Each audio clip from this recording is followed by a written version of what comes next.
Assalamualaikum warahmatullahi wabarakatuh. Waalaikumsalam warahmatullahi wabarakatuh. Alhamdulillah kita di channel JJ Okocha bersama Ustadz Muhammad Ali Barba, JJ Okocha, Adik Asika bersama Bapak Ode. Nah, insya Allah kita mau membahas sejarah awal mulanya Maulud. Bagaimana ini? Ini kan dalam rangka masih masa-masa Rabiul Awal ini. Ustadz, bagaimana ini? Belum awal mulanya acara Maulud, acara sakit. Ya. Bismillahirrahmanirrahim. Assalamualaikum warahmatullahi wabarakatuh. Muhammad bin Abdullah wa ala alihi wasallam. Amma ba'd, kita memang kan sering ya saya katakan ada kemajuan ya. Dulu kan pertama membahas para saya sering menyebutnya kelompok kurang kerjaan. Oh iya. Kelompok kurang kerjaan itu Pak. sering kritik Maulid dari dalil. Iya, Dari dalil. Setelah dijawab oleh para ulama dengan dalil-dalil yang sahih dari Quran maupun hadis, mereka hanya karena sudah mentok di situ, bisa dari Quran hadis, mereka nyeleot. Nah, ingin melemahkan peringatan Maulid itu dari sisi sejarah awal Maulid. Oh iya. Sejarah peringatan Maulid utama. Nah, disitulah dibuatlah kamuflasan sejarah. Ya, kamuflase atau penyamaran sejarah tentang awal Maulid, sehingga mereka dengan bahasa vulgarnya dengan keji menuduh bahwa Maulid itu jiplakan dari dinasti Fatimiyah. Syiah Fatimiyah. Syiah Fatimiyah itu di Mesir. Ada satu dinasti daulah atau dinasti kerajaan Fatimiyah itu lebih ke contoh ke Syiah. Nah, katanya sih Syiah itu ya Dari situ mengutamakan Ahlul Bait, terus dengan mendiskreditkan sahabat Nabi, terlalu mengeluhkan keluarga Nabi dengan mendiskreditkan. Nah, terkenal Syiah Fatimiyah, boleh sekarang cari di Google itu Syiah Fatimiyah. Ya, karena dianggapnya jiplakan dari situ. Padahal sebelum saya mundur ke masa Nabi ya,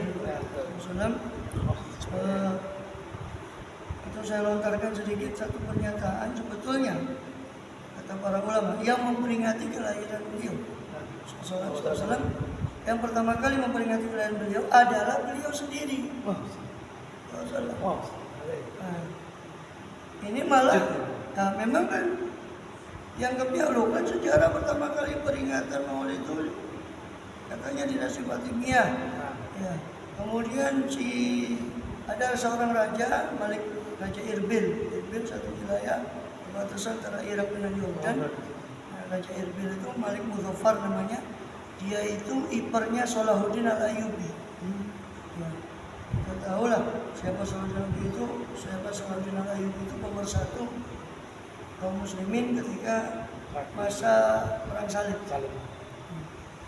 Salahuddin itu si Malik Muzaffar ini dia kawin dengan Khotun ya.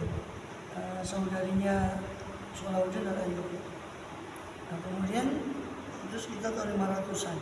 500 Hijriah. Yang perang salib setelah masa Imam Ghazali, masa-masa mungkin Syekh Qadir Jilani atau setelahnya. Kemudian ini masa itu ini tuduhan mereka ada saja. Padahal kita sudah mengungkapkan ya. Mereka tanya tentang asal-usul sejarah Maulid. Nah, kita ungkapkan dari kitab Ibnu Katsir sendiri Al-Bidayah wa Nihayah, yang notabene Ibnu Katsir ini murid dari Ibnu Taimiyah, yang mana Ibnu Taimiyah ini rujukan dasar dari kelompok yang bekerja itu Ibnu Taimiyah. Lucunya di fatwa Ibnu Taimiyah sendiri, Ibnu Taimiyah tidak mengharamkan, tidak mendorong, tidak juga mengharamkan, tidak juga mencaci. Tidak di fatwa ada tuh guru mereka, jadi mereka yang datang itu cuma mencaci. Belum jauh berarti. Kemudian Ibnu Katsir sendiri muridnya, justru malah murid Ibnu Taimiyah sendiri Ibnu Katsir itu malah membuat satu karya sendiri dijudulkan Maulid Nabi. Ya, Ibnu Katsir buat Maulid Nabi. Perlu di-up lagi tuh. Oh, sudah, saya sudah bahas. Kalau mau di YouTube saya sudah sudah saya bahas komplit maulidnya Ibnu Katsir. Notabene si Ibnu Katsir ini murid langsung dari Ibnu Taimiyah yang buat maulid. Nah, maulid Ibnu Katsir ini memang langka naskahnya. Abahnya Habib Umar bin Abdul, Habib Muhammad bin Sa'id bin Abdul waktu itu menemukan naskahnya itu di Mekah. Waktu dia di Mekah, dia beli naskah itu. Beliau Habib Muhammad bin Sa'id bin Abdul itu menazomkan. Jadi itu asalnya prosa, ya bukan syair, prosa dari Ibnu Katsir sama Habib Muhammad bin Abdul itu disyairkan, dibentuk syair. Sampai sekarang ada maulidnya Habib Muhammad bin Abdul itu, abahnya Habib Umar. Dan betul syair. Nah, itu syairnya, syair maulidnya Habib Muhammad bin Hafid itu sebetulnya terinspirasi dari maulidnya Ibnu Katsir itu. Dan mereka supaya tahu sengaja saya bahas, maulid Ibnu Katsir itu lengkap di YouTube saya, itu pribadi saya. Saya sudah bahas kalau mau rujuk di situ. Nah, kemudian jadi mereka Ibnu Katsir sendiri Katsir itu punya karya monumental tentang sejarah. Sejarah mulai dari zaman Nabi Adam sampai tahun beliau, tahun 700 sekian, tahun beliau hidup. Nabi Adam terus Nabi terus Rasulullah terus turun ke tahun beliau hidup 700 Hijriah. Ya, 700 tahun setelah Rasulullah Rasulullah. Beliau hidup sekitar tahun 700. Beliau tulis. Nah, salah satu yang beliau tulis di kitab namanya Al-Bidayah wan Nihayah. The beginning and the ending. Bahasa Maduranya the beginning. Ya ini Madura Timur. Madura Barat. Barat ya. Itu Al-Bidayah wa Nihayah. Permulaan dan akhir. Maksudnya ya itu tadi dia nulis mulai permulaan dan sampai akhir dia masa dia. Plus ada tambahan babnya setelah masa dia tahun dia habis dia langsung loncat ke peristiwa-peristiwa menjelang kiamat.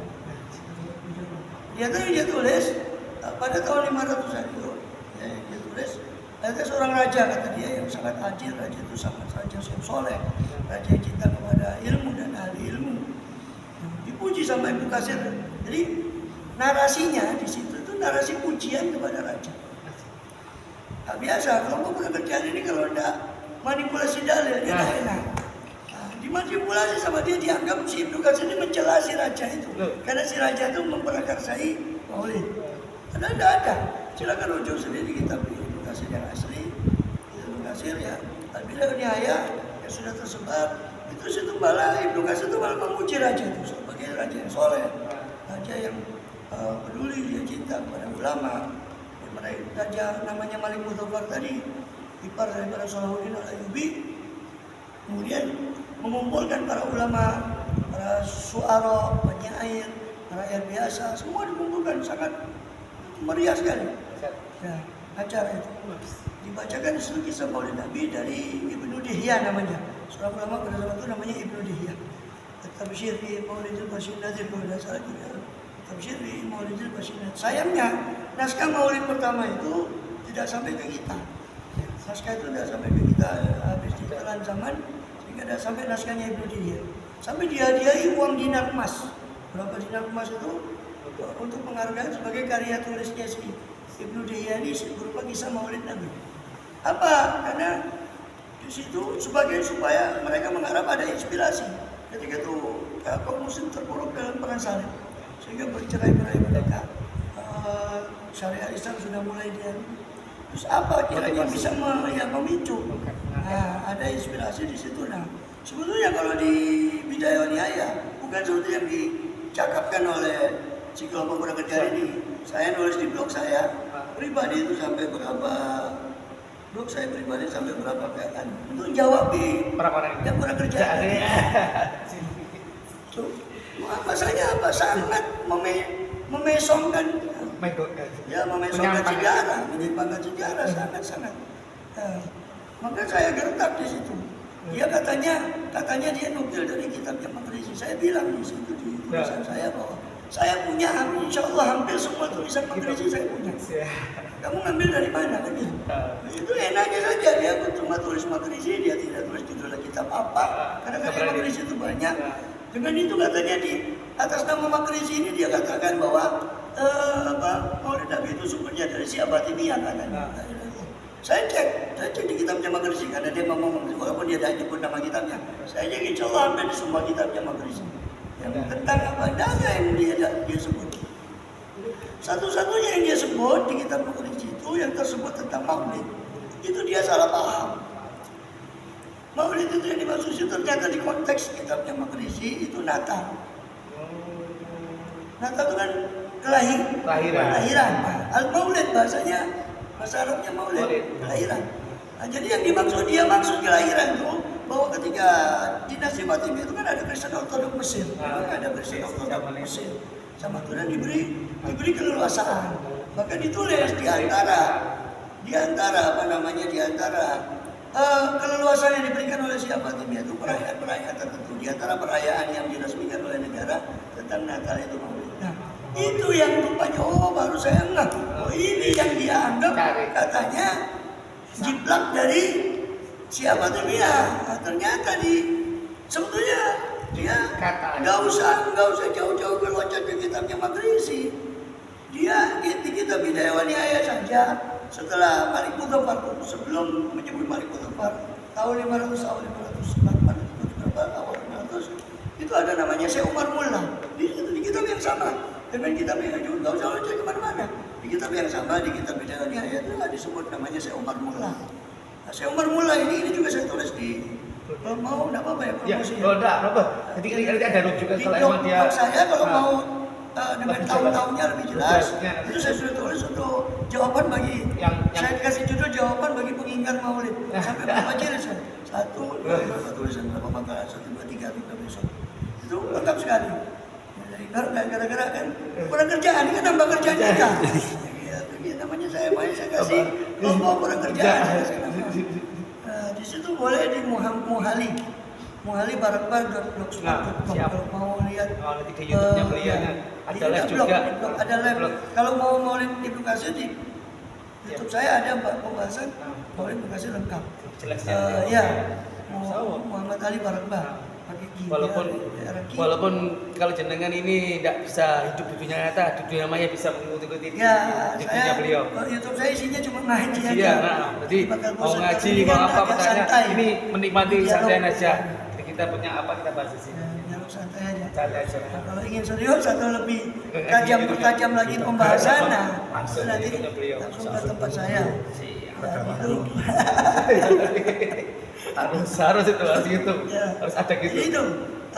Jadi di blog saya juga ada tulisan muhali.blogspot.com judulnya jawaban bagi pengingkar Maulid. Itu saya tulis.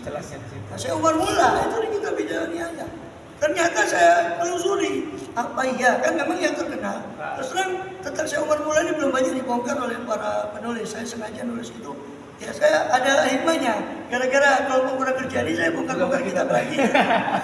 Tambah tugas lagi, tambah kerjaan lagi. Ya, jadi Syekh Umar Mullah itu orang soleh diceritakan di Mosul, di Irak sebenarnya Irak. Di Irak itu seorang yang disifati orang alim, orang soleh. Dia setiap 12 Rabiul Awal dia mengumpulkan teman-temannya dari kalangan sesama ulama. Dia mengingat tentang Rasulullah SAW. Saya nggak dapati di situ bahwa beliau menulis satu maulid khusus ya. Cuma mengingat tentang Rasulullah. Nah, saya berhenti di sini. Nah, inilah. Jadi kan kita ini baca kisah apa sih? Kisah maulid ini dibaca. Kisah maulid itu tadi kita sudah simpulkan dari itu. Yang pertama kali buat maulid itu Ibnu Dihya tadi. Peringatannya Malik Muzaffar itu dia nulis satu kisah. Ya isinya itu. Quran, ayat-ayat tentang Rasulullah SAW, dan seterusnya.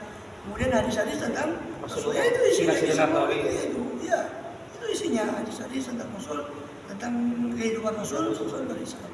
Nah kalau cuma itu isinya sama juga. Saya Umar Mullah itu cuma menceritakan tentang Rasulullah ketika dia duduk. Beliau bicara tentang hadis-hadis tentang Rasulullah. Dan itu yang dilakukan oleh ulama sebelumnya sampai ke kita kan. Kisah maulid itu dari mana bisa sampai ke kita kan? Dari periwayatan hadis. Dari bulan kalau lihat Bukhari kan ada tanah.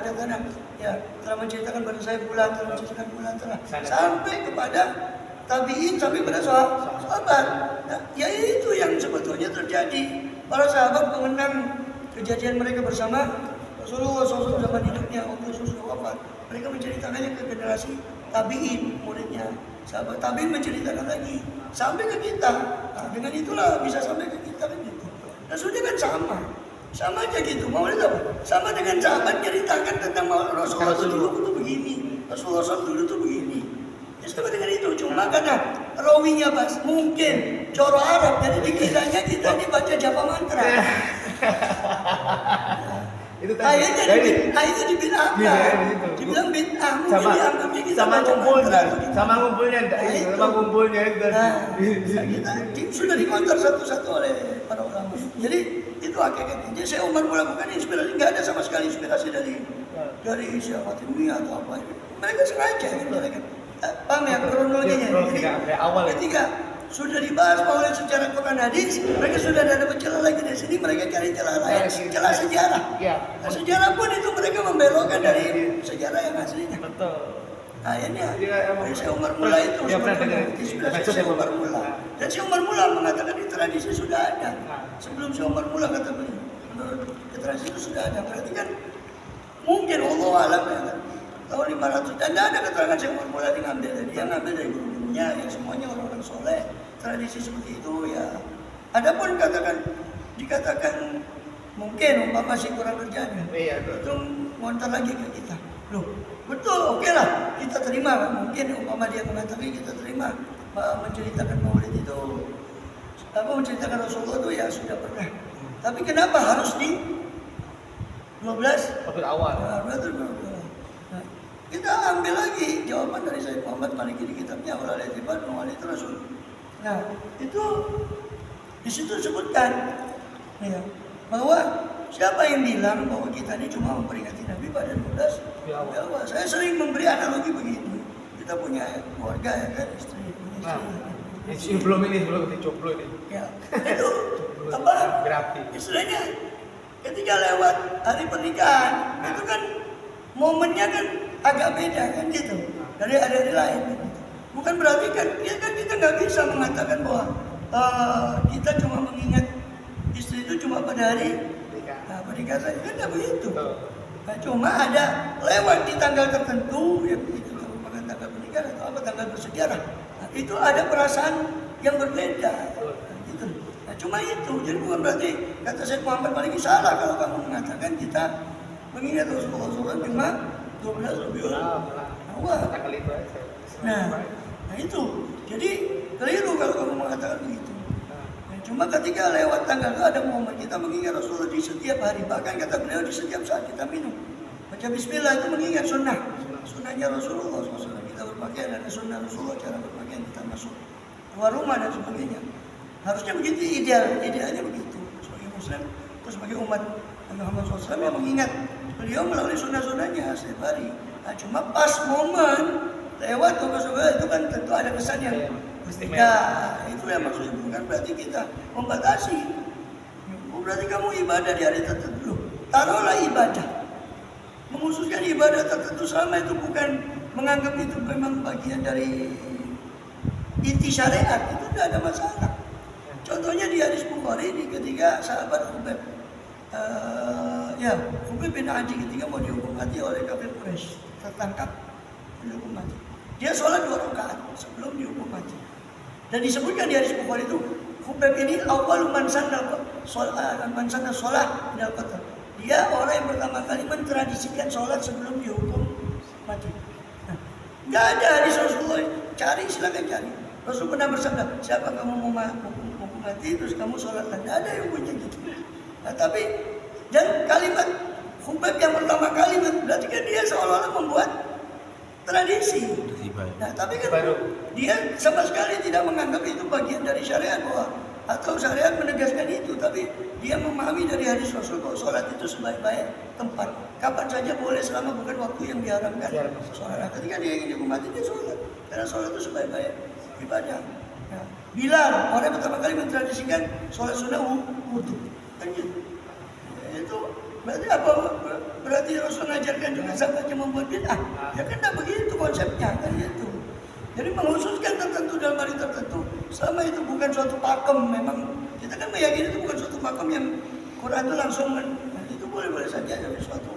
Adapun ibadah ya siapa yang mengatakan itu ibadah yang Yang nilai ibadahnya itu ada ketika ada cinta pada Rasul Sholawat. Nah, sholawatnya itu jelas-jelas ibadah.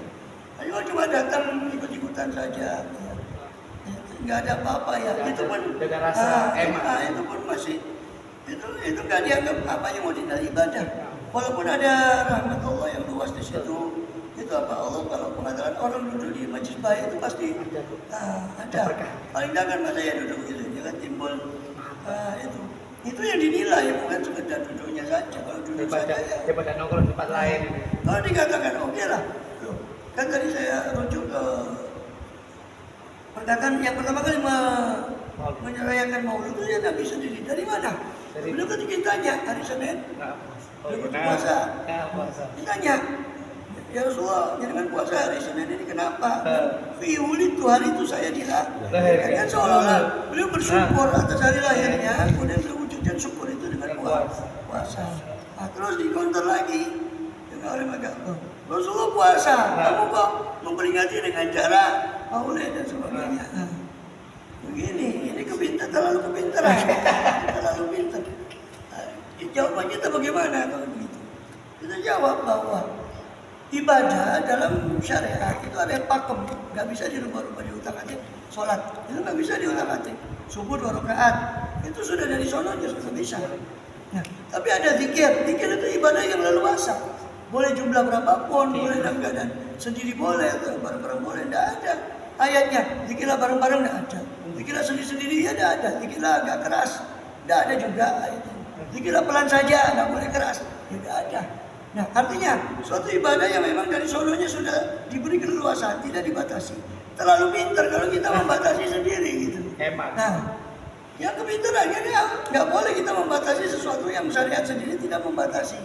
Contoh, apa dasar kegembiraan kita di surat Yunus alaihissalam ayat 58. Ya, surat Yunus, "Qul bi fadlillah bi rahmatihi wa bi dzalika falyafrahu wa khairun mimma yajma'un." Kata oleh Muhammad, hanya dengan karunia Allah dan rahmatnya lah hendaknya kamu bergembira. Nah, karunia rahmat Allah apa yang lebih besar melebihi lahirnya Rasulullah SAW? Yang tanpa kelahiran beliau tidak ada nuzul Quran, tidak ada tanpa kelahiran Isra Mi'raj, tidak ada tanpa kelahiran. Semua tidak ada tanpa kelahiran beliau.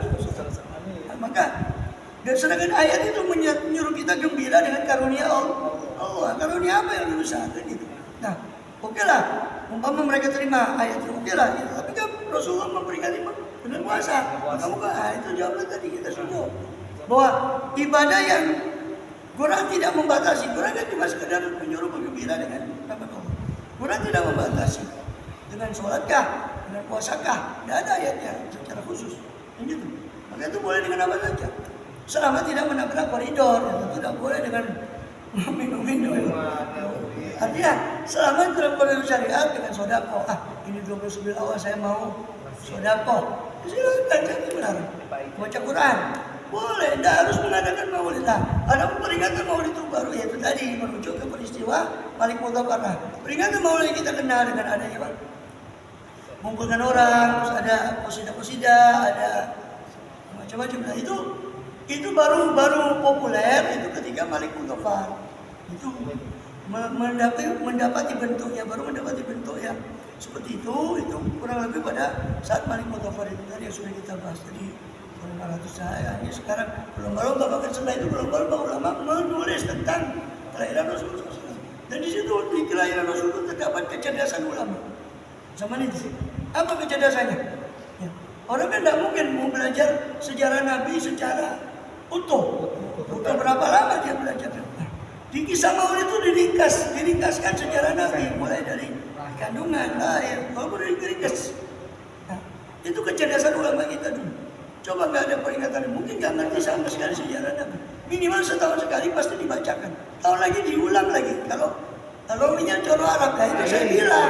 Makanya kalau bisa tuh sekarang sudah banyak. Tapi baca tiba. Apa itu? Maulid Rasulullah apa maknanya? Ada. Sehingga kan berapa maulid yang kita hadiri selama bulan di sini di sana. Coba. Ibarat kita membaca, berapa kali kita baca, maksudnya tidak hafal-hafal kan? Kebangetan kalau sudah berulang-ulang 10 kali, umpama nggak hafal-hafal. Yang dibaca ya itu.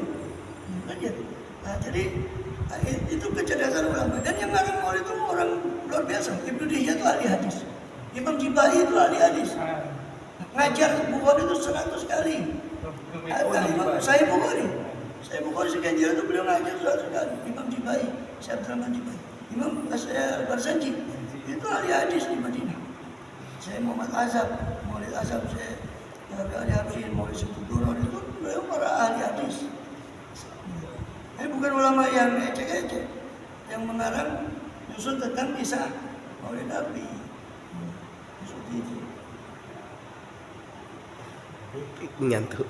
Alhamdulillah ini sekarang tetap kita selesai masalah ini. Insya Allah nanti ada pertanyaan ke kolom pertanyaannya Mas Cici Bocah. Kita bahas nanti di channel berikutnya bersama Ustaz Muhammad Ali Barabah. Siapa? Sujawo. Oh Sujawo. Ada juga. Insya Allah di jalur. Kita jawab sama beliau-beliau ini. Assalamualaikum warahmatullahi wabarakatuh. Assalamualaikum warahmatullahi wabarakatuh.